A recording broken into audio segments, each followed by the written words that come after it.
Oh, hi. I was just looking at this benzene molecule here. Did you know that essential oils have 40 million trillion molecules in them? And did you know that they have such a chemistry that your body knows how to use them to create optimal health? Well, let me talk to you about that today. And today I want to show you how this whole chemistry thing works. I'm Lisa Moore Clifton. I am a wellness advocate for doTERRA essential oils. I have a degree in biology and chemistry. I'm a science teacher. I am a giant geek, all right? And today I want to share my geekiness with you so that you can learn about these amazing things called essential oils and how the chemistry behind them creates optimal health. And I'm going to give you a tool so that you can look at different essential oils and try to decide, okay, I'm wanting to experience this. What essential oil would I need for that? Or, okay, I've been told to use this essential oil, but I don't have that one. Is there another option? Well, at the end of this, you'll know how to do that. Okay, so I am also doing this via Zoom. If you'd like to join that meeting, there's like a PowerPoint that also goes with it. But at the end of this, and anybody who comments or requests it from me, just message me and I will send you a free essential oil chemistry book. So you don't have to hurriedly take notes on all of this stuff. I will give you the book for it for free. All right, so let's go into this. First off, this is benzene, and these are happy items. I have several of them back here. I stole them from my son because he's like a geek like me. It's so fun. And I'm going to be using these to demonstrate to you some of the different structures on these molecules. All right. Now, first off, what are essential oils? Essential oils are volatile aromatic compounds. Okay, what does that mean? So they're these organic compounds. Now, when I say organic, I mean made of carbon. It has carbon in it, it has carbon backbone, and so it is organic. So not organic in the sense of like certified organic, but these essential oils, doTERRA's essential oils, goes way beyond organic. All right, so essential oils from doTERRA, not only are they absolutely pure, grown in organic conditions and all that, but the testing guarantees that. All right, so we know that they're pure, they're going to do these things that they're supposed to be doing according to their chemistry. All right, okay. So another aspect of essential oils, this volatile aspect, is they tend to evaporate. So at room temperature, they tend to evaporate into the air quickly, change from a liquid to a gas state. All right, I'm going science teacher mode on you here. And with that, that's why they smell so great, right? You have that one drop of essential oil and it fills up the whole room, right? With those, how many? 40 million trillion molecules. Okay, now let's just put this into context a little bit. Your body has about 30 trillion molecules. So if there's 40 million trillion and there's 30 trillion, that means there's like a million molecules per cell in your body. Like if you were to distribute it evenly, okay? So they're in one drop. It can have a huge effect on your body because your body's wise and knows how to use this. Okay, so I'm gonna go to my notes here. If you're wanting to join via Zoom or want this recording, you can check out my YouTube channel and it will have the recording with the different visuals as well. The link to my YouTube channel is in my bio, so feel free to go there and please subscribe, right? Okay, so first thing I want to explain is that an essential oil is not made of just one molecule. It ranges anywhere from a few to 1,000 different molecules that goes into one type of essential oil. Now there's extremes on there, but most of them fall somewhere in the middle. And frankincense, you have like 65 different components in that. So frankincense will actually, it affects so many different systems of the body. That's why they call it the king of oils. And we'll go into a little bit more on frankincense too. And all right, so when you're studying essential oil chemistry, you've got several things to kind of figure out. They build on top of each other. And so you've got them in different groups and it's kind of layered out. So all of them have some sort of terpene backbone, whether it's like a monoterpene or a sesquiterpene, and that all has to do with simply the number of carbon atoms in it. Okay, remember all organic molecules, when we're talking organic chemistry, have carbon in them. All right, looks like this, kind of. It's just a representation. And so you have monoterpenes, sesquiterpenes. Sesquiterpenes are way larger than the monoterpenes. So monoterpenes, they tend to be able to get inside the cell, all right, pass through that cell membrane pretty easily and affect things inside the cell. What? They can get inside your cells? I know, it's crazy, okay? So that's really powerful. The powerful thing also with sesquiterpenes, the bigger one, all right, those ones can interact with some of the different proteins, those different enzymes, those different proteins that are in the cell membrane and affect the cell that way. Okay, those different protein channels and stuff, for those of you that are familiar with that. That's very exciting. So that different effects that the cell is already programmed with, essential oils are able to help them do that, all right? And activate those things or deactivate those things. So that's powerful. The next part of it is you've got a functional group. So a functional group is, I'll go with the simple one here, is something that's added on to that backbone, okay? And this is where stuff can get pretty cool. So if I have my carbon molecule here, the carbon backbone, and I attach onto it an oxygen and a hydrogen, right, like that, okay? This oxygen and hydrogen is considered an alcohol, and so it makes the molecule an alcohol. And they have specific purposes, all right? So you have different functional groups. I'll show you different things and their purposes there. And when they have different functional groups in different places and different backbones, it makes different constituents. Okay, so you have the terpene backbone, the functional group, and the different types of functional groups and position creates a different constituent, all right? And there are several to 1,000 different constituents in an essential oil. All right, okay, so let's talk about some of these. And also, when we are obtaining essential oils, there's 3 different ways. You have steam distillation, all right, passing up steam through leaves and it's releasing these essential oils. You have cold press, that's typically citruses, all right, that rind of an orange, if you've ever squeezed that rind and you smell that orange smell, that's the essential oil. And so those are pretty easily obtained that way. Flowers, on the other hand, are a little more tricky because they're very, very delicate.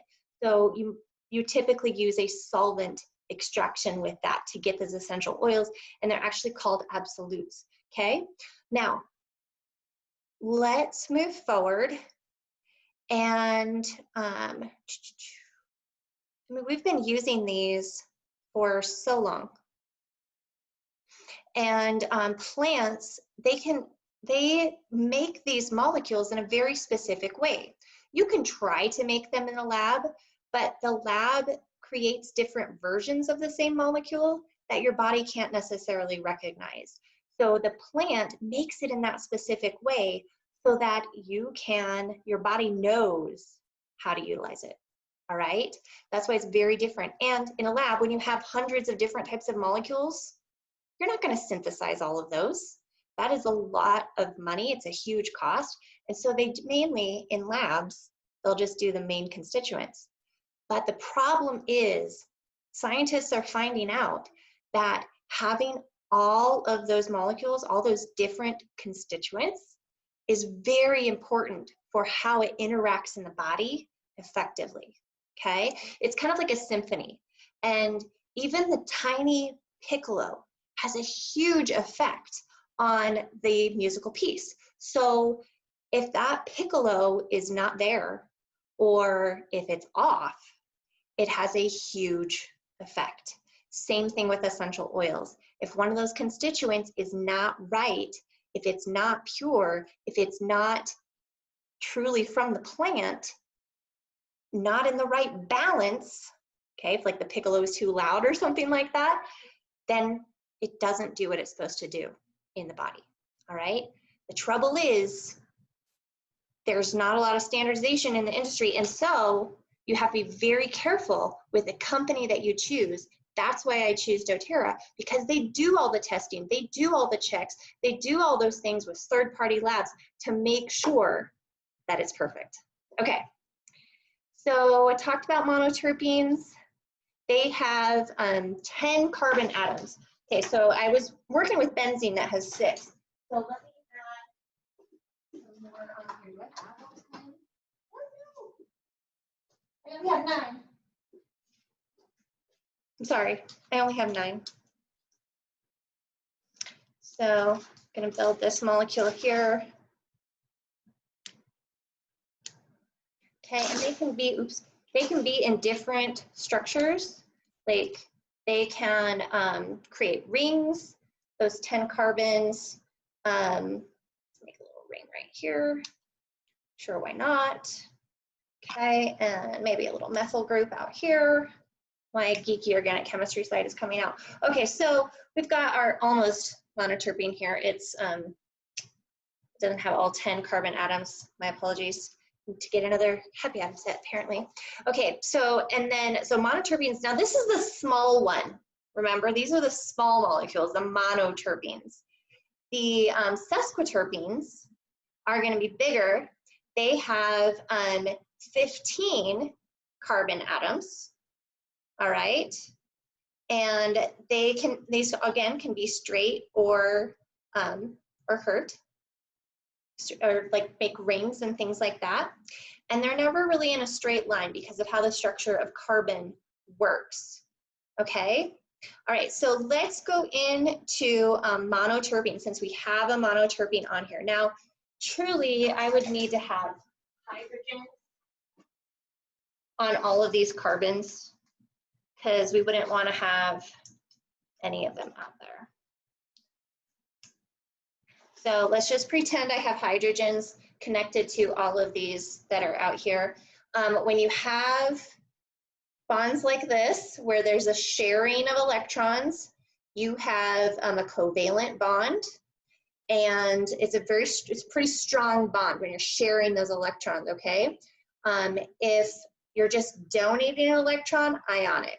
So remember, sharing is caring, and caring starts with a C, and C for covalent. So all essential oils, they're doing a bunch of these covalent bonds, nice strong bonds. These are sturdy molecules, right? Lots of energy. Bonds have energy. Okay, so alcohol groups. When you have an alcohol group, it does several things. So aromatically, when you're breathing it in, it can help soothe anxious feelings, all right? So if you're wanting to be soothing your anxious feelings, then you would want an essential oil that has constituents that have an alcohol functional group on it. So topically, they can be repellent, have cleansing properties, help the skin look young and healthy. And when you take them internally, remember this is only for doTERRA's essential oils, because they're so pure, you can actually ingest them and take them internally. They can support the circulatory system and calm the nervous system.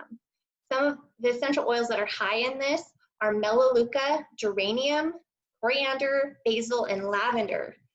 Lavender. I bet you were guessing that lavender probably has this. If you've been around essential oils for very long, you know that lavender is amazing for soothing those anxious feelings, okay? So let's look at another group. So another group here, so So an actual constituent that has an alcohol group, there's like methanol or menthol, which is a monoterpene alcohol, okay? Cedarol, cuscamol, patchoulol. Do you notice something similar? The all at the end. So when you're reading those constituents, now we've got books. If you're using essential oils, mostly you have a book like this, right? If you don't, let me know and I will help you out. And you have great information on these essential oils. So I'm looking at arbor vitae right here, and I see the main constituents are right here. So we have methyl thujate, hinokitol, and thujic acid. Ooh, hinokitol,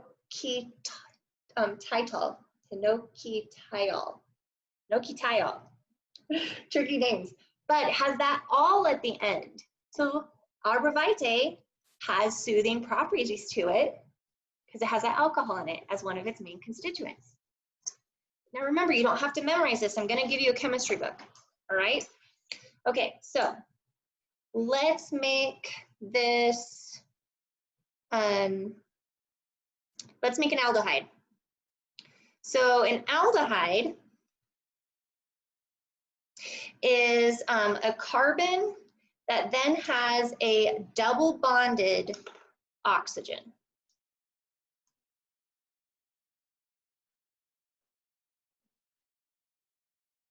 So here we have our backbone, okay, backbone over here. And here is the double bonded oxygen. See, there's two sets of electrons that are being shared with that carbon. So that right there makes an aldehyde, all right?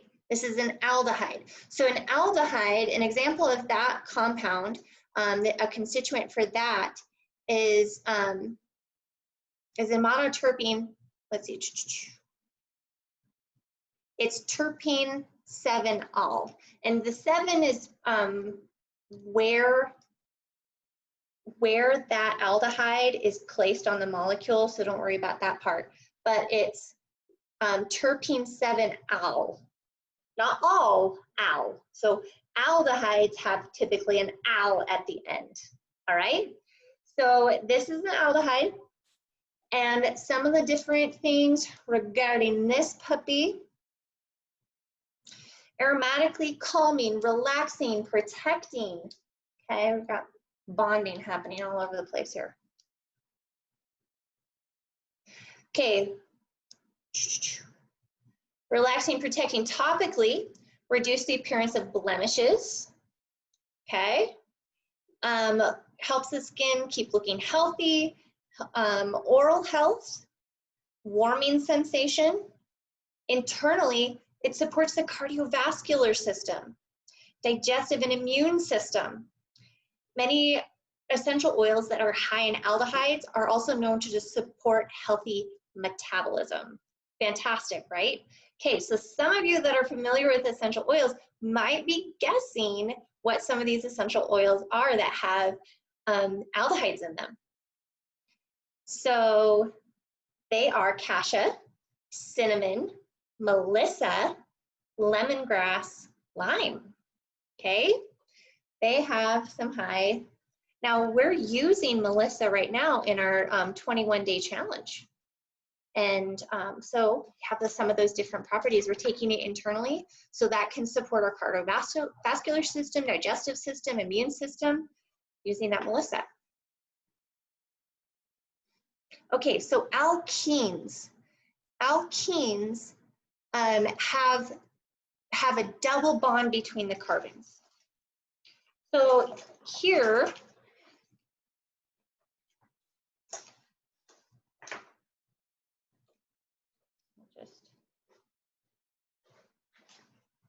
on our molecule here, notice we've got the double bond with the oxygen, but we also have the double bond with the carbons.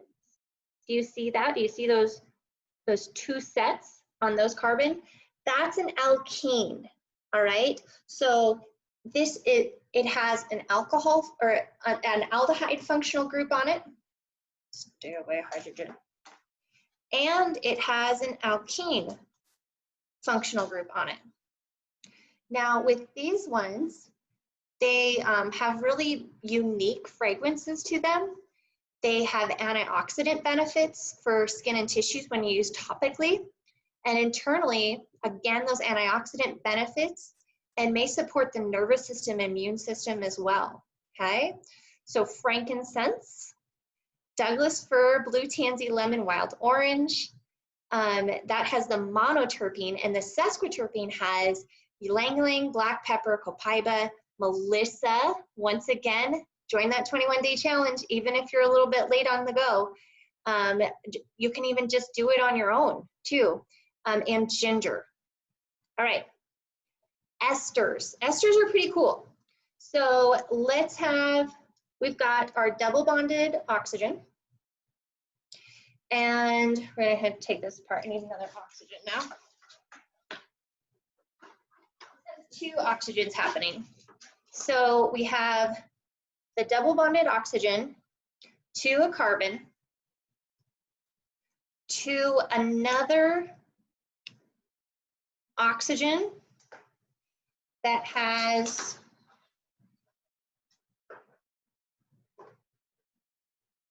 a carbon, okay? And on this side of the carbon, maybe it has probably like a couple of carbons. It's another little chain, small chain. This is esters. And then on this side of the carbon, we're gonna have our other backbone, like our monoterpene or sesquiterpene backbone. I'm gonna turn it into a little a ring here. All right, here we go. Okay, so we have this double bonded oxygen to the carbon, another oxygen with carbons, and then we have our backbone over here. So this is an ester. All right, so here's our ester. So with esters, pretty wild, right? With esters, an example of a constituent that has esters on it, it is benzyl acetate. Let's see, what's the name for them? Kind of the giveaway. And see, I love my science. I still don't have this stuff memorized. I reference all this stuff. Okay.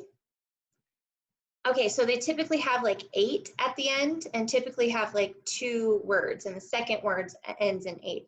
So benzyl acetate. So benzyl, so you're going to have like a benzene ring, so a ring with carbons that are double bonded. I won't go into that. That ring that I had originally, that's a benzene ring with this, this ester group attached to it.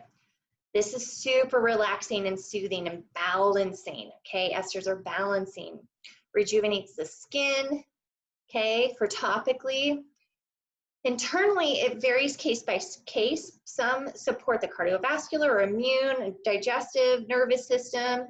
Other esters are not necessarily recommended for internal use, okay? Some of them, lavender, Roman chamomile, helichrysum, arborvitae, and wintergreen have this ester in there. Now, ethers, slightly different, okay?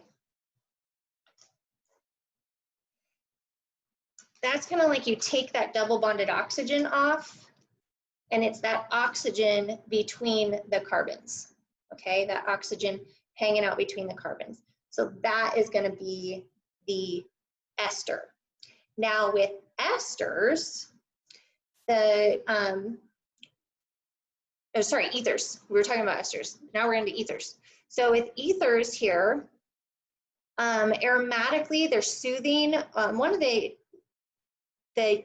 let's see, a eucalyptus oil, eucalyptol, Now you might think, oh, all, that's a, that would be an alcohol group.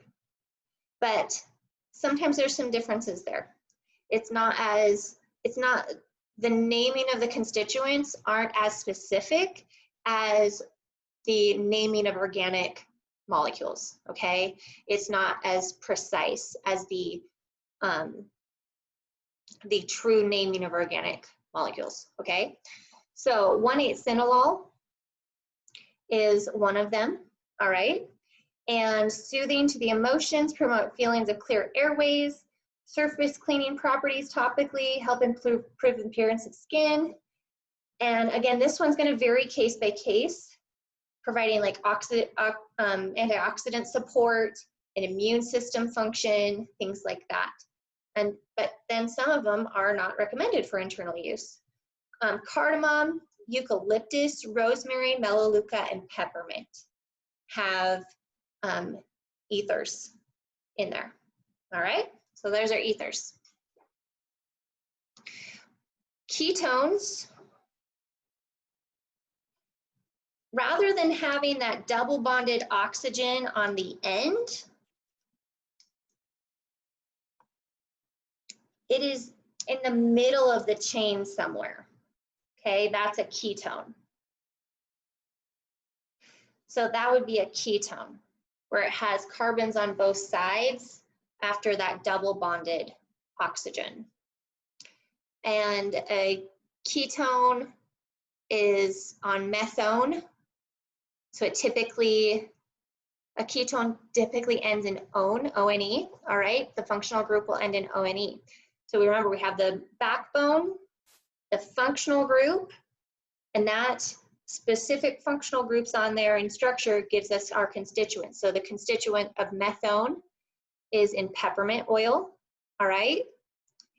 And it tends to be uplifting, have repellent properties. Fantastic. And there's more stuff that goes into it, but you can read it in the book. We also have like phenols, where you have that benzene ring with an alcohol in it. That would be a phenol, all right? And they have all these different properties to them. And it goes on, and you're able to look at these different things. And in this essential oil chemistry book, it breaks down the different essential oils. So you can look at a different essential oil and see what its main functional groups are, and kind of in a pie chart in general what it's made out of, all right? And so you get clues as to what type of purpose this essential oil is for. The other thing is it has this wheel in it, all right? And the wheel, you can look at the wheel and go, okay, I want to have something with uplifting properties. Or you can find an essential oil that some sort of recipe calls for, but maybe you don't have that one. And it's on, maybe you have, like, it calls for Melissa for the purpose of soothing, let's say. Well, its constituent is very similar, and it's right next to copaiba, which is also in that soothing category. It has very similar, it has sesquiterpene backbone, and it has similar functional groups on it so it's going to be similar for that soothing aspect. So I can go, I don't have Melissa, but hey, I could do copaiba, or if you don't have that one, I could do black pepper, because black pepper also has that same constituent as Melissa and copaiba to give it that soothing property. Don't you see how this empowers you to be able to use your essential oils in different ways? And if you have a book like this, you can look to any essential oil, and it can give you those main constituents, and you can look on here on this wheel and in this thing and learn about that specific constituent and what it might be used for.